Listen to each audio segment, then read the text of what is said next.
Ayo guys, sekarang jangan lupa klik subscribe dan aktifkan loncengnya. Jangan lupa di-share ya.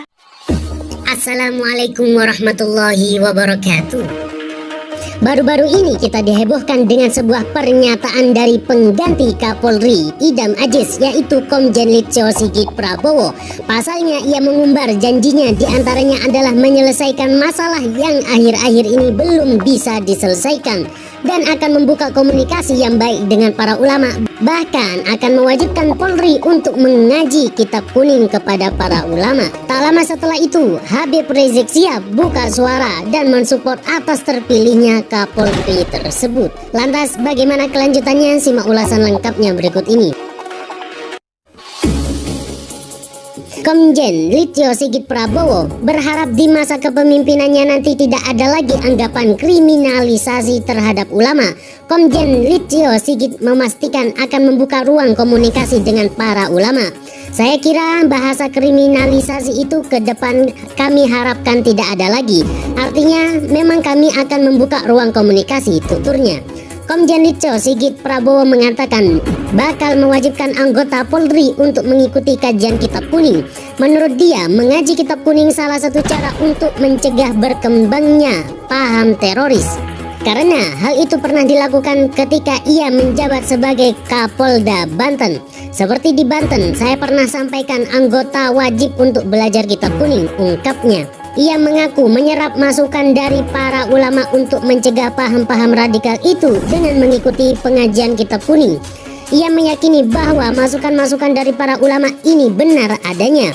Makanya kajian kitab kuning ini akan dilanjutkan oleh Listio setelah dilantik jadi Kapolri nanti oleh Presiden Joko Widodo.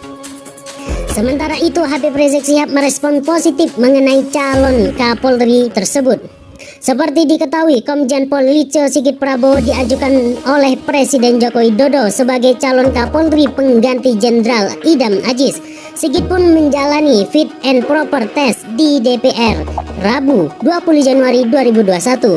Hasilnya Komisi 3 DPR menyetujui pilihan Jokowi. Karenanya DPR menggelar rapat paripurna atas Komjen Pol Listio Sigit sebagai calon Kapolri Kamis 21 Januari 2021. Proses penggantian Kapolri ini juga ditanggapi oleh tersangka kasus penghasutan terkait pelanggaran protokol kesehatan Habib Rizik Syihab yang kini ditahan di Rutan Bareskrim Polri.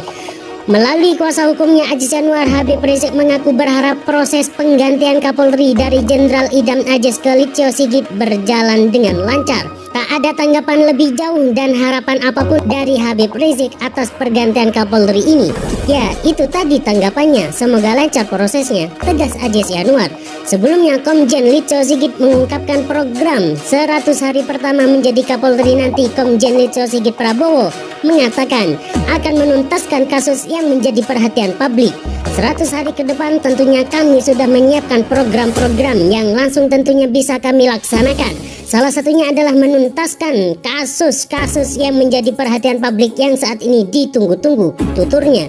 Dalam penyampaiannya, Komjen Listio Sigit menyebut program baru Polri di bawah kepemimpinannya nanti adalah presisi, yakni prediktif, responsibilitas, dan transparansi berkeadilan. Terpilihnya Komjen Listio Sigit Prabowo sebagai calon Kapolri pengganti Idam Aziz diperkuat dengan beberapa komitmen yang hendak ditunaikannya.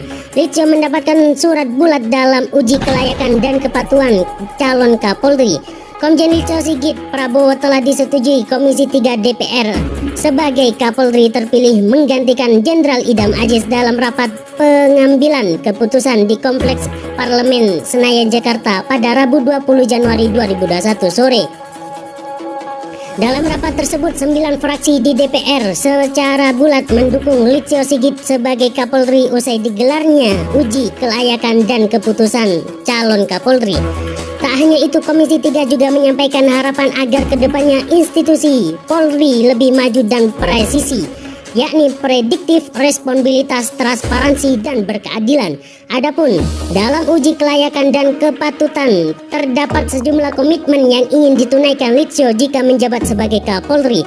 Berikut diantaranya: tak boleh hukum tajam ke bawah tumpul ke atas, Litsio menegaskan akan mengedepankan pendekatan yang humanis di kepolisian. Ia mengatakan di masa mendatang tidak boleh lagi penegakan hukum tajam ke bawah dan tumpul ke atas. Saat ini yang harus diperbaiki sebagai contoh ke depannya, tidak boleh lagi ada hukum hanya tajam ke bawah tapi tumpul ke atas. Tidak boleh lagi, kata Litsio dalam fit and proper test di Komisi 3 DPR Rabu 20 Januari 2021. Litsio menegaskan tidak boleh lagi ada kasus serupa seperti Nenek Minah di Banyumas, Jawa Tengah yang mencuri 3 biji kakao kemudian diproses hukum hanya karena mewujudkan kepastian hukum. Tidak boleh lagi ada seorang anak melaporkan ibunya kemudian ibu tersebut diproses, ujar dia.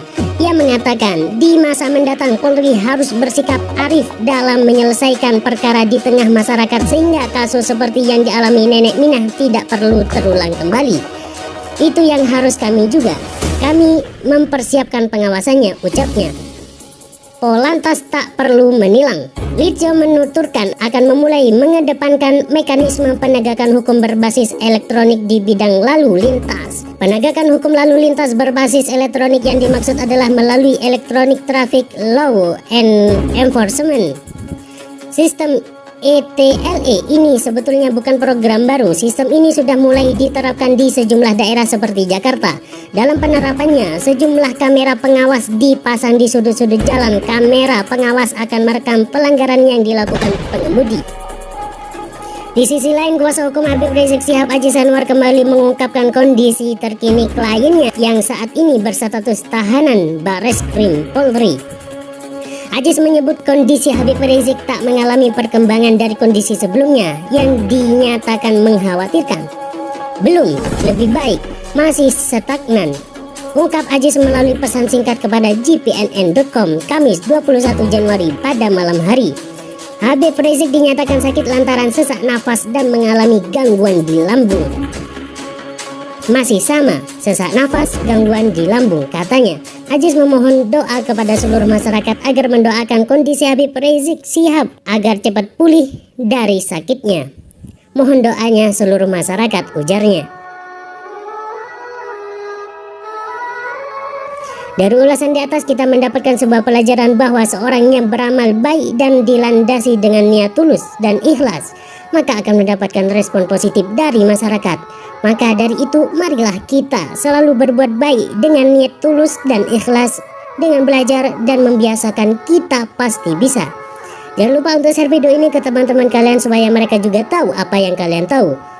Sekian dari kami, semoga bermanfaat. Sampai jumpa di video berikutnya. Wassalamualaikum.